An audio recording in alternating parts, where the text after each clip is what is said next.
宣，麒麟族少军觐见。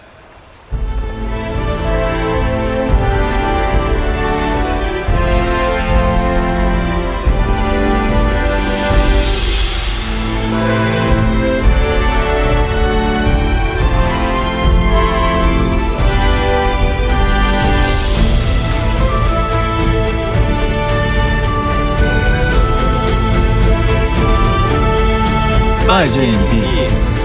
免礼。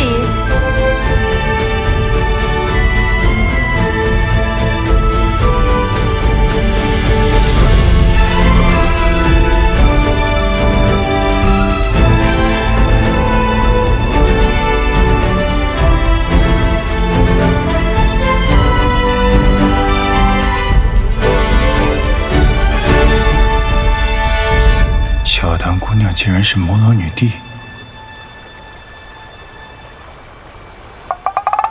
无伴无趣、独断专行、蛮横刁钻又不讲理的人，我是绝对不会喜欢这样的人的。其实主要呢，还是因为小爷太过于英俊潇洒。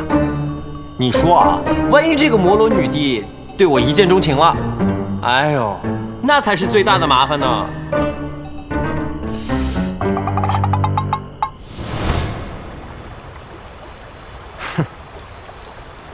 二殿下如此看着本君，莫不是有什么话要说呀？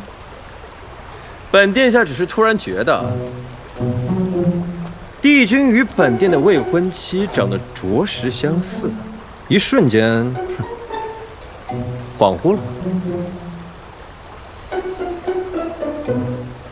哦，本君居然与二殿下的未婚妻长得如此相似，那可是天大的缘分呀！既然如此，二殿下留下来多住几日，也好让本君这个东道主好好招待招待。多谢帝君好意。本殿下这位未婚妻啊，心眼小得很。若是本殿真在这摩罗地宫多住几日，怕是会打翻醋缸的呀。既然殿下如此在意未婚妻的看法，那本君也不强求。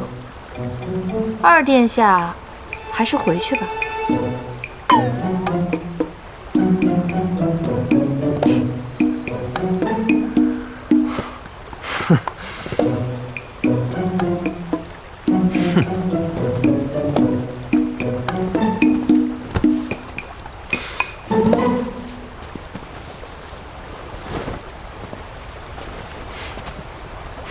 帝君，初空年少，多有冒犯，还请帝君见谅。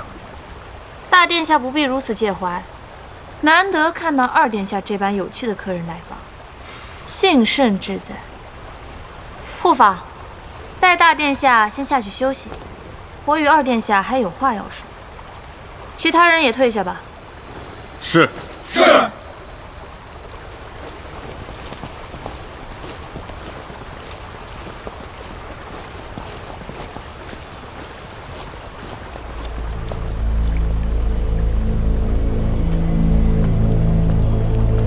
大殿下，请。多谢帝君厚待。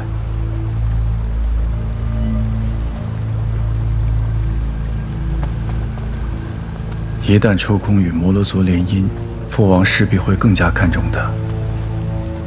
到那时，麒麟族族长之位毫无悬念就成了他的囊中之物，绝不能这样。